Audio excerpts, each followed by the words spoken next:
Bonjour frères et sœurs, bonjour à tous ceux qui sont sur live et que le Seigneur vous bénisse. Ce matin, on va parler avoir le regard de Christ sur les autres. On va prier aussi. Seigneur, tu es au milieu de nous. Et ce matin, tu veux nous enseigner par ta parole. Seigneur, nous avons vraiment besoin des lunettes du Saint-Esprit pour voir comme tu vois. Mets le feu de ton esprit dans nos cœurs pour que nous puissions aimer comme tu aimes. Amen. Amen. Chaque matin, je m'efforce à vouloir ressembler à Jésus. Mais si je veux lui ressembler, il va falloir le connaître, savoir comment il a vécu, comment il a agi quand il était sur terre au milieu de ses disciples et de son peuple. Et ce n'est qu'à travers la parole de Dieu que je peux le découvrir. Quel était son caractère? Comment il a vécu? Si je veux l'imiter, il faut le suivre dans ses enseignements, devenir disciple, c'est-à-dire renoncer à certaines choses. Le plan de Dieu est de nous perfectionner pour que nous ressemblions à Christ. Il veut nous conduire à la maturité spirituelle, à la stature parfaite de Christ. Marcher à contre-courant. On dépend de Dieu. Être en communion avec Christ. Penser comme lui. Matthieu 16, verset 24. Si quelqu'un veut venir après moi, qu'il renonce à lui-même, qu'il se charge de sa croix et qu'il me suive. Suivre Jésus dans sa vie d'obéissance et d'abaissement, d'humilité. Prendre sa croix, c'est mourir à soi-même, faire mourir le vieil homme pour renaître à une vie nouvelle, devenir des nouvelles créatures. Si quelqu'un est en Christ, il est une nouvelle créature. Être disciple, c'est oser prendre des risques, avancer au-delà de nos zones de confort, des habitudes qui nous sécurisent. C'est vrai que notre quotidien, nos habitudes nous rassurent, mais faire les œuvres de Dieu aux yeux du monde, c'est folie. 1 Corinthiens 1, verset 27. Mais Dieu a choisi les choses folles du monde pour confondre les sages. Dieu choisit les choses faibles du monde pour confondre les fortes. C'est comme ces héros de la foi qui ont donné leur vie pour Christ. Les missionnaires en Chine, en Afrique, partout dans le monde. Quand j'avais 15 ans, j'avais comme livre on m'avait offert le livre du pasteur Richard Wurmbrandt. Et ça m'avait tellement touchée. Encore maintenant, ça me touche et ça me bouleverse, son histoire. C'était un pasteur luthérien qui avait passé 14 ans de sa vie dans les prisons communistes roumaines entre 1948 et 1962. Il était enfermé 2 années dans un cachot appelé cachot de la mort, parce qu'avant lui, personne n'en était sorti vivant. Malgré les tortures et les lavages de cerveau, il garda sa foi en Dieu et soutenait les prisonniers.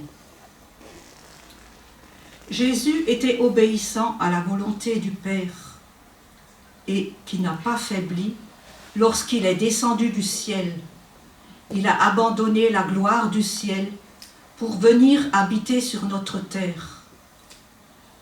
Jésus n'est pas venu dans un palais, il est venu dans une crèche, dans une étable. Et ça devait pas sentir tellement bon là-dedans, s'il y avait des animaux. Jean 6, verset 38. « Car je suis descendu du ciel pour faire non ma volonté, mais la volonté de celui qui m'a envoyé. » Christ a gardé et observé la parole du Père. Jean 8, verset 55. « Vous ne le connaissez pas. Pour moi, je le connais, et si je disais que je ne le connais, je serais semblable à vous, un menteur. Mais je le connais, et je garde sa parole. » Garder la parole de Dieu, c'est plus qu'obéir à ses commandements. On peut obéir à des commandements sans que l'amour de son cœur accompagne cette obéissance. Mais pour Jésus, la parole du Père était son plus précieux trésor qu'il gardait comme d'autres hommes gardent leur or ou leur argent. C'était un trait caractéristique de son amour pour son Père. On va parler un petit peu de comment était Jésus. Jésus a aimé les siens. En Jean 13, verset 1, avant la fête de la Pâque, Jésus, sachant que son heure était venue de passer de ce monde à son Père, et ayant aimé les siens qui étaient dans le monde, il mit le comble à son amour pour eux. Mais qui sont les siens? C'est ceux que le Père lui a donnés. La preuve qu'un homme fait partie des élus, c'est qu'il est venu à Christ. Jean 6, verset 37. « Tous ceux que le Père me donne viendront à moi, et je ne mettrai pas dehors celui qui vient à moi. » Alors Christ aime ses disciples qui lui sont soumis et il se révèle à eux comme il ne se révèle pas au monde. Christ aime les pécheurs par le pardon qu'il leur accorde lorsqu'ils sont repentis et qu'ils ont cru en lui. Luc 7, verset 48, c'est la femme pécheresse. Il dit à la femme, « Tes péchés sont pardonnés. » Christ est toujours à la recherche de la brebis égarée. Jusqu'il la trouve, il la met sur ses épaules et la ramène, saine et sauve au bercail. Il prodigue des soins pour chaque membre du troupeau. Ésaïe 40, verset 11. Comme un berger, il paîtra son troupeau, il prendra les agneaux dans ses bras et les portera dans son sein. Il conduira les brebis qui allaitent. Il avait de la compassion pour les malades. Matthieu 14, verset 14. Quand il sortit de la barque, il vit une grande foule et fut ému de compassion pour elle, et il guérit les malades. Nous aussi, l'apôtre Paul nous dit en Colossiens 3, verset 12, « Ainsi donc, comme des élus de Dieu, saints et bien-aimés, revêtez-vous d'entrailles de miséricorde, de bonté, d'humilité, de douceur et de patience. » Miséricorde, dans le mot miséricorde, il y a le mot misère et corde. Si tu es dans la misère, Jésus te tend une corde pour te sortir de cette misère. Te tend une perche, à toi de la saisir. Jésus agissait aussi avec autorité. En Matthieu 28, verset 18, s'étant approché de ses disciples, il leur parla ainsi. « Tout pouvoir m'a été donné dans le ciel et sur la terre. Luc 4, versets 31 et 32. Il descendit à Capernaum, ville de la Galilée, et il enseignait le jour du sabbat. On était frappé de sa doctrine, car il parlait avec autorité. Quand Jésus libéra l'homme qui avait un démon impur, au verset 36, tous furent saisis de stupeur et ils se disaient les uns aux autres, « Mais quelle est cette parole ? Il commande avec autorité et puissance aux esprits impurs et ils sortent. » Cette même autorité, Jésus nous l'a donnée. En Marc 16, versets 17 et 18, « Voici les miracles qui accompagneront ceux qui auront cru en mon nom. Ils chasseront les démons, ils parleront de nouvelles langues, ils saisiront des serpents, et s'ils boivent quelque breuvage mortel, il ne leur fera point de mal. Ils imposeront les mains aux malades, et les malades seront guéris. » Christ a aussi aimé ses ennemis. En Luc 23, au verset 34, Jésus dit du haut de sa croix, « Père, pardonne-leur, car ils ne savent pas ce qu'ils font. » Alors je vais vous partager un peu quelque chose. C'est toujours de Richard Wurmbrand, c'était un livre, « Méprisons avec Dieu ». Et c'est un témoignage qui est très très prenant, vous allez voir. Alors, il faut savoir que lui et sa femme, ils étaient avant juifs et ils se sont convertis et lui, il est devenu pasteur luthérien après. Et sa femme, toute sa famille a été déportée en Roumanie dans des camps de... Alors, ils ont disparu, toute la famille de sa femme s'appelait Sabine, toute sa famille a disparu. Et je ne sais pas s'ils sont morts de faim ou s'ils ont été tués, mais attendez, on saura l'histoire. Voilà. Alors, il habitait à Bucarest, lui, et à quelque temps de là, notre propriétaire, un bon chrétien, me parla avec consternation d'un père missionnaire qui se trouvait chez lui. Je le connaissais avant-guerre, dit-il, mais ce n'est plus le même homme. Il est devenu une brute et se vante d'avoir été volontaire pour exterminer les Juifs en Transnistrie et d'en avoir tué des centaines de ses propres mains. J'étais profondément attristée et je décidai de passer la nuit en prière. Mais pour éviter de gêner Sabine, ma femme qui était souffrante à cette époque, je montais chez mon propriétaire après dîner pour prier avec lui. Il y avait une espèce de colosse qui était vautré dans un fauteuil, Borila, le tueur des Juifs de Transnistrie.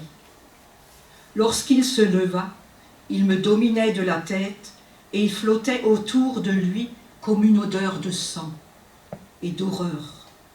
Bientôt, il se lançait dans ses récits de ses aventures guerrières et du massacre des Juifs. C'est une histoire effrayante, remarquai-je, lorsqu'il se tut. Mais je n'ai pas peur pour les Juifs. Je me demande plutôt avec angoisse ce qu'il adviendra des tueurs lorsqu'ils comparaîtront devant Dieu. Une scène pénible fut évitée par le propriétaire qui rappela que nous étions ses hôtes et orienta la conversation sur des sujets plus anodins. L'assassin prouva qu'il n'était pas exclusivement un assassin. Personne n'est tout d'une pièce. C'était un brillant causeur et il évoqua sa passion pour la musique. Il avait été enthousiasmé pendant qu'il servait en Ukraine par des chants folkloriques de ce pays. Et je voudrais pouvoir les réentendre, soupira-t-il. La chance voulut que je connaisse certains de ces vieux chants, et dès lors je pensais en regardant Borila, le poisson est dans mon filet. Si cela peut vous faire plaisir, venez chez moi, dis-je tout haut. Je ne suis pas pianiste, mais je suis capable de jouer quelques mélodies ukrainiennes. Le propriétaire, sa femme, sa fille nous accompagnèrent. Ma femme était couchée. Elle avait l'habitude de m'entendre jouer doucement la nuit et ne se réveillait pas. Je jouais donc les chansons populaires qui étaient pleines de sentiments et je voyais que Bourila était profondément ému. Je me souvenais que lorsque le roi Saül était tourmenté par de sombres pensées, le jeune David jouait de la harpe devant lui. Je m'interrompis et me tournai vers mon invité. J'ai quelque chose de très important à vous révéler. Je vous en prie, parlez. Si vous regardiez derrière ce rideau, vous verriez que quelqu'un d'autre, c'est ma femme Sabine. Ses parents, ses sœurs et son frère âgé de 12 ans ont été exterminés, ainsi que les autres membres de sa famille. Vous m'avez dit que vous avez supprimé des centaines de Juifs près de Golta, et c'est là qu'on les avait emmenés. Le regardant droit dans les yeux, j'ajoutais, « Vous ignorez vous-même qui vous avez fusillé, donc nous pouvons prouver que vous êtes le meurtrier des siens. » Il bondit les yeux flamboyants, paraissant sur le point de m'étrangler. Je levai la main et poursuivis. À présent, tentons une expérience. Je vais réveiller ma femme et lui apprendre qui vous êtes et ce que vous avez fait. Je connais d'ores et déjà sa réaction. Ma femme ne prononcera pas un mot de reproche. Elle vous embrassera comme si vous étiez son frère. Puis elle vous offrira ce qu'elle aura de meilleur dans la maison. Alors si ma femme, qui est une pécheresse, comme nous sommes tous pécheurs, peut pardonner et aimer ainsi, imaginez comment Jésus, qui est la charité parfaite, peut vous pardonner et vous aimer. Seulement, revenez à lui, et tout ce que vous avez fait sera pardonné. Bourila n'était pas insensible. Le remords le dévorait, et il parlait de ce qu'il avait fait par défi, comme un crabe qui agite ses pinces. Il avait suffi d'un rien pour faire crouler ses défenses. La musique l'avait déjà bouleversé, et maintenant, au lieu de l'attaque attendue, il entendait des paroles de pardon. Sa réaction fut étonnante. Il se mit à tirer des deux mains sur son col, jusqu'à ce que sa chemise soit déchirée. « Mon Dieu, qu'ai-je fait » cria-t-il en même temps. Puis il se laissa lourdement tomber dans un fauteuil, et la tête dans les mains, se balançant d'avant et en arrière. Il éclata en sanglots, sans cesser de répéter « Je suis un assassin, je suis couvert de sang, que faire ?» Des larmes ruisselaient le long de ses joues. « Au nom du Seigneur Jésus, j'ordonne aux démons de la haine de sortir de votre âme, dis-je d'une voix forte. » Bourila, tremblant d'émotion, tomba à genoux, et nous commençâmes à prier à voix haute.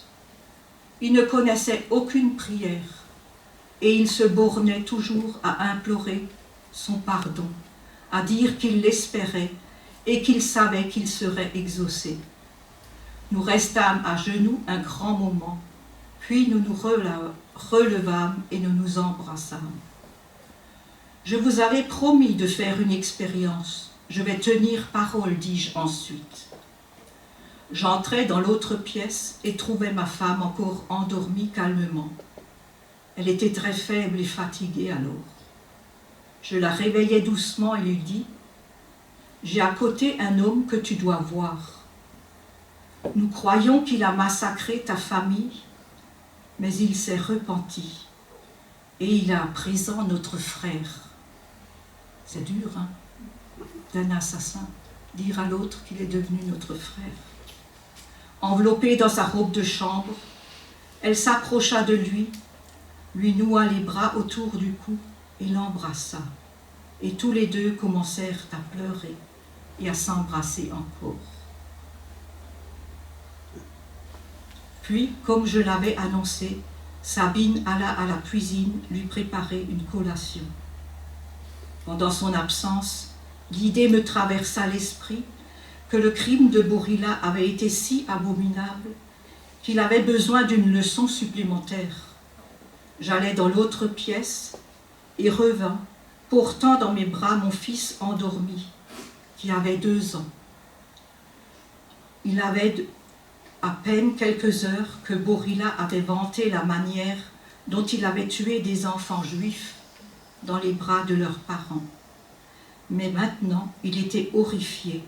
Le tableau que nous formions, Mihai et moi, lui était insupportable. Il s'attendait à ce que je l'accuse, mais je dis « Vous voyez comme il dort tranquillement. Eh bien, vous êtes à présent comme lui. Un enfant nouveau-né, confiant, se repose dans les bras de son père. Et le sang que Jésus a versé vous a purifié. » La joie de Borila était vraiment émouvante, et il passa la nuit avec nous. Et lorsqu'il se réveilla le lendemain, il lui dit « Il y a si longtemps que je n'avais pas dormi comme ça. » C'est un fait réel, ça. Hein?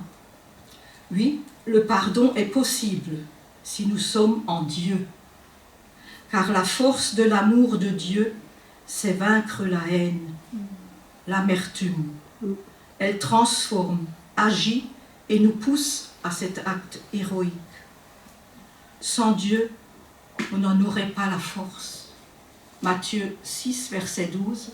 « Pardonne-nous nos offenses, comme nous aussi nous pardonnons à ceux qui nous ont offensés. » Versets 14 et 15.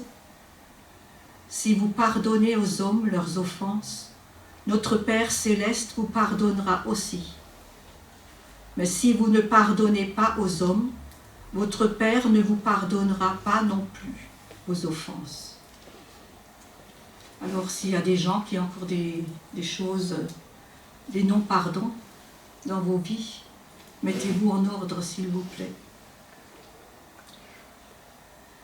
Arrêtons de juger. Jacques 4, versets 11 et 12. Jacques, les épîtres de Jacques, je trouve qu'elles sont assez tranchantes.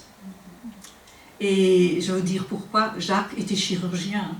Il était obligé de couper dans la viande, donc il devait avoir. Alors, ne parlez point mal les uns des autres, frères. Celui qui parle mal d'un frère ou qui juge son frère parle mal de la loi et juge la loi.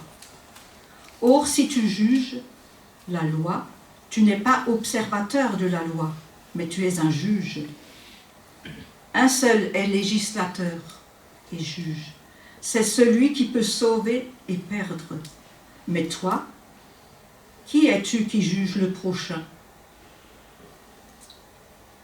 En vous apportant cela, je ne désire pas en aucun cas vous faire la morale ou blesser quelqu'un.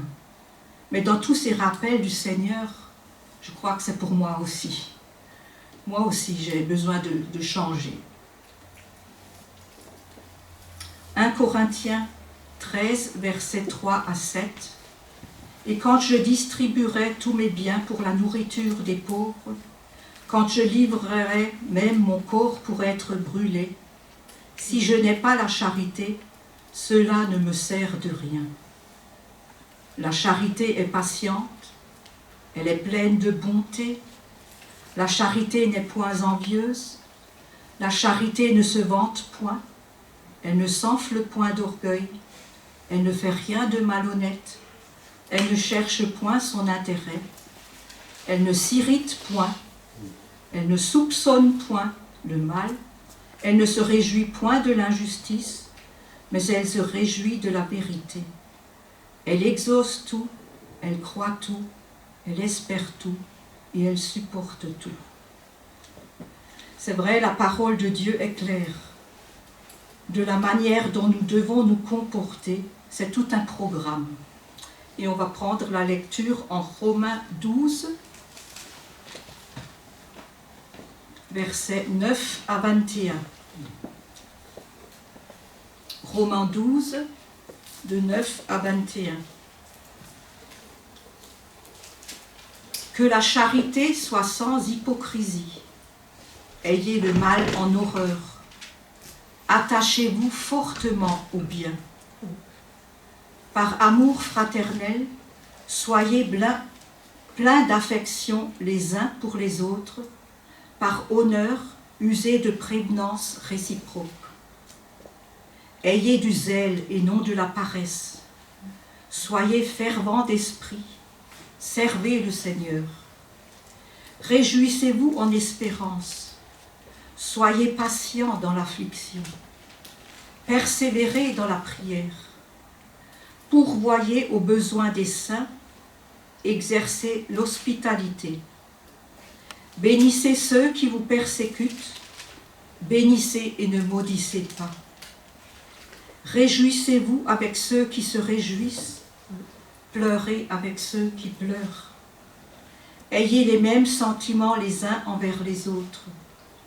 N'aspirez pas à ce qui est élevé, mais laissez-vous attirer par ce qui est humble. Ne soyez point sages à vos propres yeux. Ne rendez à personne le mal pour le mal. Recherchez ce qui est bien devant les hommes. Et s'il est possible, autant que cela dépende de vous, soyez en paix avec tous les hommes. Ne vous vengez point vous-même, bien-aimés, mais laissez agir la colère. Car il est écrit, « À moi la vengeance, à moi la rétribution, dit le Seigneur. Mais si ton ennemi a faim, donne-lui à manger. S'il a soif, donne-lui à boire. Car en agissant ainsi, ce sont des charbons ardents que tu amasseras sur sa tête. Ne te laisse pas vaincre par le mal, mais surmonte le mal par le bien. » Alors toujours avec ce pasteur, juste une petite histoire aussi qui m'a touchée. Quand il était en prison, il faisait la distribution des rations de pain. Et il eut un jour un prisonnier qui voulait le rouler. Mais Richard lui dit, « Je sais que tu as tellement faim. Prends aussi mon pain. » Un jour, alors qu'il s'adressait à un petit groupe de prisonniers, l'un d'eux lui posa la question. « Je sais presque tout ce que Jésus a dit, mais je me demande encore ce qu'il était en tant qu'homme. » Et le pasteur répondit simplement, « Jésus était comme moi. » L'homme qui avait si souvent bénéficié de sa bonté lui répondit en souriant, « Si Christ était comme vous, alors je l'aime. » Mais pour moi, voilà ce que c'est que d'être chrétien. Croire en lui n'est pas si extraordinaire, mais devenir comme lui est vraiment extraordinaire. D'où l'importance de marcher dans les traces de Jésus et de lui ressembler. Philippiens 2, verset 5. Ayez en vous les sentiments qui étaient en Jésus-Christ. Alors, comment était encore Jésus? L'amour de Jésus pour l'Église s'est manifesté en ce qu'il s'est donné lui-même pour elle. Il se manifeste dans le présent en ce qu'il la purifie et la sanctifie par l'eau de la parole. Et il se manifestera bientôt lorsqu'il se présentera son épouse à lui-même, une Église glorieuse, sans ride ni tache, sainte et irréprochable. Éphésiens 5, versets 25 et 27. Marie, aimez vos femmes comme Christ a aimé l'Église.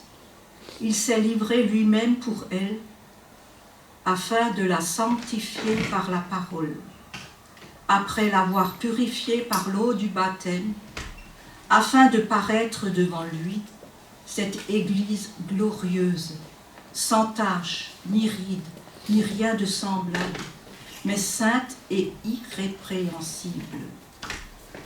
Est-ce que nous voulons être acteurs de cette Église glorieuse et victorieuse? Je crois que nous sommes en chemin, en laissant le Saint-Esprit nous conduire chaque jour, à chaque instant. On peut aussi dire que Jésus était un homme de cœur. C'était son cœur qui le poussait vers ceux qu'il était venu aider et sauver. Jésus connaissait les souffrances et les cœurs brisés des hommes. Il ne pouvait être témoin de cette misère sans être remué jusqu'au fond de ses entrailles. Là réside le secret de sa puissance. C'est lorsque nous nous identifions avec les douleurs des autres que nous pouvons consoler. Galates 6, verset 2, « Portez les fardeaux les uns des autres ». Cette force qui vient du Christ et permet d'aider les autres est une chose coûteuse. Celui qui ne veut pas abandonner la légèreté de son cœur et porter les fardeaux des autres doit renoncer à devenir un de ceux qui veut aider les autres. Jésus était aussi un homme de prière. Il était constamment en connexion avec son Père. Il passait souvent la nuit à prier dans la montagne ou le matin de bonne heure pour être seul avec Dieu. Luc 6, verset 12. En ce temps-là, Jésus se rendit sur la montagne pour prier et il passa toute la nuit à prier Dieu. Il a aussi prié le Père de nous envoyer le Saint-Esprit. Jean 14, versets 16 et 17. Et moi, je prierai le Père qu'il vous donne un autre consolateur, afin qu'il demeure éternellement avec vous. L'Esprit de vérité que le monde ne peut recevoir, parce qu'il ne le voit point et ne le connaît point. Mais vous le connaissez, car il demeure avec vous et il sera en vous.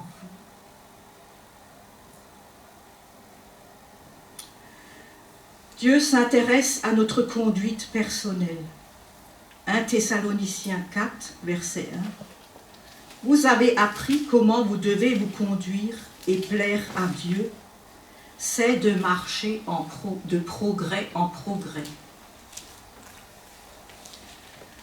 Alors on peut aussi dire que Jésus était doux. Matthieu 11, verset 29. Prenez mon joug sur vous et recevez mes instructions, car je suis doux et humble de cœur, et vous trouverez du repos pour vos âmes. La douceur, c'est le contraire de la dureté de l'homme et de l'humeur querelleuse. Elle est bonté et tendresse avec nos relations. Dans la Bible, cette douceur se manifeste en corrigeant les erreurs du prochain. Il était bienveillant avec la pécheresse repentante en lui pardonnant. Il était plein de tendresse envers la femme qui voulait le toucher pour obtenir sa guérison en lui disant « Ma fille, ta foi t'a sauvée, vas en paix. » Envers Thomas, il était plein de bonté tout en lui reprochant son entêtement et son incrédulité. Jean 20, verset 29. « Parce que tu m'as vu, tu as cru. Heureux ceux qui n'ont pas vu et qui ont cru. » Si nous voulons ressembler à Jésus, être à son image, le suivre, voir comme il a vu, agir comme il a agi, on peut dire comme l'apôtre Paul, « Ce n'est plus moi qui vis, c'est Christ qui vit en moi. » Galates 2, verset 20. L'amour est le fruit de l'esprit, Si vous voulez aimer, laissez l'Esprit travailler dans votre cœur et porter son fruit dans votre vie. Vous n'arriverez pas à aimer par vos propres efforts. Si l'amour est le résultat de l'œuvre du Saint-Esprit, il doit quand même être l'objet de nos désirs et de notre recherche. Hébreux 10, verset 24.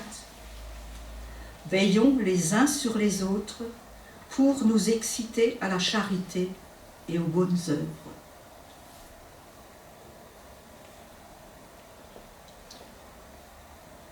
Voilà, bientôt ce sera Noël, et ce que je souhaite, c'est que nous soyons des artisans de paix, de réconciliation dans nos familles, que nous apprenions à voir le bien dans chaque être humain. Car Jésus dit, « Ce que tu auras fait au plus petit des miens, c'est à moi que tu l'auras fait. » On va prier.